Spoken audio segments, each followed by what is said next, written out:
Hello दोस्तों, कैसे हैं आप?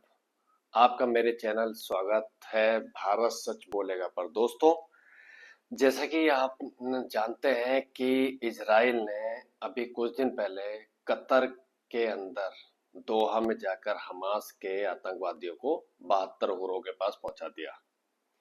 और इस घटना से पूरे अरब वर्ल्ड में तहलका मचा हुआ है दोस्तों। और सारी दुनिया में ये मैसेज गया है कि इजराइल का दुश्मन दोस्तों कहीं भी हो, धरती के किसी कोने पे, बेंजामिन नेतान्याहू ने कसम खाई है कि हमास का कोई भी लीडर दुनिया के किसी भी कोने में हो, उसको घुस के मारेंगे। उनकी मोसाद इतनी एक्टिव है दोस्तों। तो दोस्तों, कतर पर हमले के बाद जीसीसी के खाड़ी सहयोग परिषद के जो मेंबर हैं, कतर है, यूएई है, सऊदी है, कुवैत है, ओमान है, इन्होंने इसकी निंदा करी है और उन्होंने बोला है कि अब हमें आवाज उठानी चाहिए। लेकिन आज दोस्तों मैं आपको क्यों बता रहा हूं? मैं इसलिए बता रहा हूं कि एक और देश है जिसको कि इजराइल अब ठोकने वाला है, और उसका नाम है तुर्की। क्योंकि तुर्की का जो राष्ट्रपति है दोस्तों, उसका नाम है रेचेप तैयब एर्दोगन। उसको खलीफा बनने का कुछ ज्यादा ही शौक है। और तुर्की तुर्की एक काम और करता है कि वो हमास को फंडिंग भी करता है। और जिस प्रकार कतर के अंदर दोहा में हमास के लीडर रहते हैं, उसी तरीके से तुर्की के अंदर भी रहते हैं उनके लीडर। और बेंजामिन नेतान्याहू ने ये बात बोल दिया है कि कोई भी देश इस मुगालते में ना रहे कि हमारे दुश्मनों को आप पालोगे और छोड़ देंगे, हम उनको घुसकर मारेंगे। और दोस्तों, ये जो तुर्की है, आपको बताऊं, ऑपरेशन सिंदूर में इसने पाकिस्तान की बड़ी हेल्प की थी। इसने अपना बारकता ड्रोन भेजा था, जिसको इंडियन आर्मी ने और भारत की सेना ने ताश के पत्तों की तरह बिखेर दिया था दोस्तों। ये वही बारकता ड्रोन है इसका, जिसने रशिया के अंदर तहलका मचा दिया था। जी हाँ, रशिया और यूक्रेन की वार में बारकता ड्रोन ने की सहायता से रशिया ने यूक्रेन की धज्जियां उड़ा दी, और जिसका पूरी दुनिया ने पहली बार नाम सुना था, उसी बारकता ड्रोन को इंडिया ने कूड़ा बना दिया दोस्तों। कूड़ा, ये हमारा डिफेंस सिस्टम है, जहां पे आकाश तीर ने उसको हवा में उड़ा दिया। तो तुर्की का एहसान तो चुकाना था, अभी हमने नहीं चुकाया, लेकिन अभी इजराइल का नंबर है दोस्तों।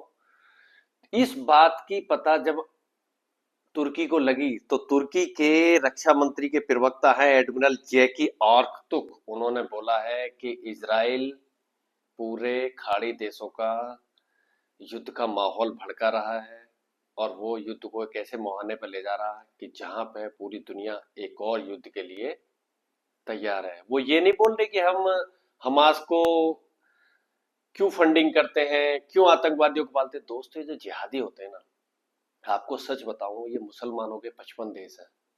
उसमें कुछ देशों को छोड़ दो, आप यूएई हो गया आपका, या आपका सऊदी अरब हो गया, जॉर्डन हो गया, ओमान हो गया, कुछ देशों को छोड़कर बाकी ना, ये सारे कचरा है, आपको सच बता रहा हूँ। और ये जो तुर्की का जो राष्ट्रपति है, इसको तो इतनी प्रॉब्लम है, इसको इसको खुजली है। क्या खुजली है? इसको खलीफा बनने का शौक है। क्योंकि इसने एक बयान भी दिया था कि जब हमास का और इसराइल का युद्ध हो रहा था, तो इसने बोला था कि बेंजामिन नेतान्याहू हिटलर है। तो ये ऐसा नहीं है कि तुर्की और इजराइल के रिश्ते अच्छे नहीं थे। 2020 तक दोनों के रिश्ते बहुत अच्छे थे, लेकिन 2020 के बाद जब इजराइल और हमास की लड़ाई हुई, तो ये मुसलमानों का खलीफा बनने का इसको शौक है।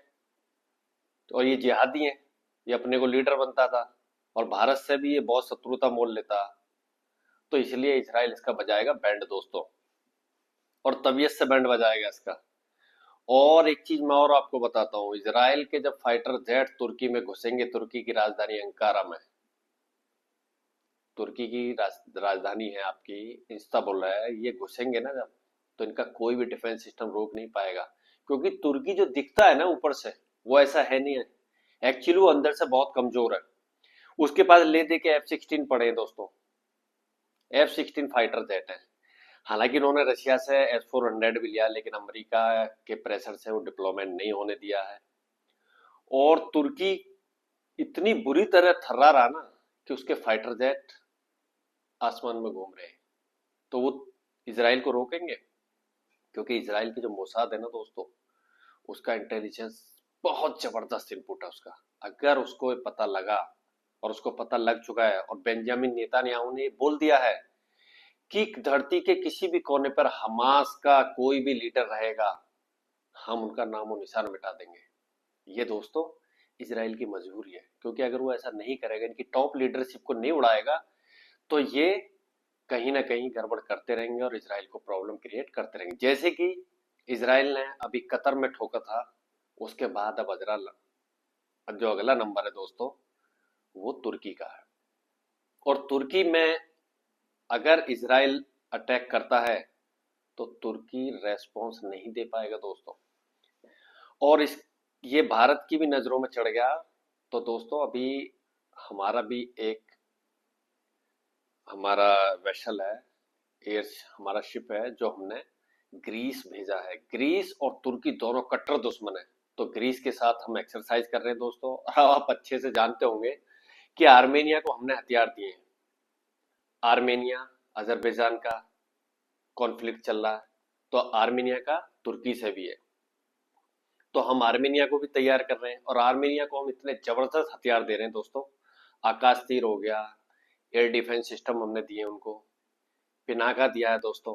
भगवान शिव के नाम पे है पिनाका, जिसकी रेंज है करीब 60 किलोमीटर दोस्तों। ये 60 किलोमीटर में 1 किलोमीटर स्क्वायर एरिया को बिल्कुल बारूद बना देता है दोस्तों। हवा वहां पत्ता भी नहीं बचता। भगवान शिव के नाम पे उसका पिनाका। तो आर्मेनिया को हमने हथियार इसीलिए दिए कि हम तुर्की की घेराबंदी कर सके। क्योंकि दोस्तों हम भारतीयों की एक आदत है, हम पहले छेड़ते नहीं, और जो छेड़ता है उसको छोड़ते नहीं। क्योंकि तुर्की का भी तो एहसान चुकाना है ना। तुर्की ने ऑपरेशन सिंदूर में पाकिस्तान की हेल्प करी, तो वो काम तो हमको करना पड़ेगा। लेकिन इसराइल ने बोला, अरे बड़े भाई आप क्यों घबरा रहे हो, पहले मेरे से तो निमट ले। तो क्योंकि प्रधानमंत्री नरेंद्र मोदी और बेंजामिन नेतान्याहू के बहुत अच्छे रिश्ते हैं। दोनों बिल्कुल अच्छे दोस्त हैं, और उससे इसराइल और भारत भी बहुत अच्छे दोस्त हैं। तो दोस्तों अब आपको बहुत मजा आने वाला। तुर्की की ठुकाई होगी तबीयत से, और इनको ना 72 हुरों के पास पहुंचा देना चाहिए। क्योंकि ये लोग पूरी दुनिया में ना, इन्होंने गंद मचा रखी है। जिस जिस देश में मुस्लिम हैं दोस्तों, वहां पे इन्होंने आतंक मचा रखा है। ये पहले आते हैं, विक्टिम कार्ड खेलते हैं, मर गए जी, गिर गए जी, हम तो ये हो गया हमारे साथ, वो हो गया, ये हो गया, फलाना हो गया।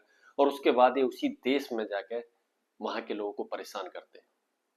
इसीलिए भारतीय गवर्नमेंट भी इस मामले में बहुत सतर्क है। प्रधानमंत्री नरेंद्र मोदी ने बिहार की रैलियों में बोला भी है कि हम एक भी घुसपैठिए को नहीं रहने देंगे। हम दोस्तों बांग्लादेशी और रोहिंग्या से परेशान हैं। ये तो हमारे यहाँ कुछ लीडर अपोजिशन, मेरी रिक्वेस्ट है सभी से, आपके मतभेद हो सकते हैं, अच्छी बात है, लेकिन प्लीज बाहर के घुसपैठियों को देश में ना बसाओ।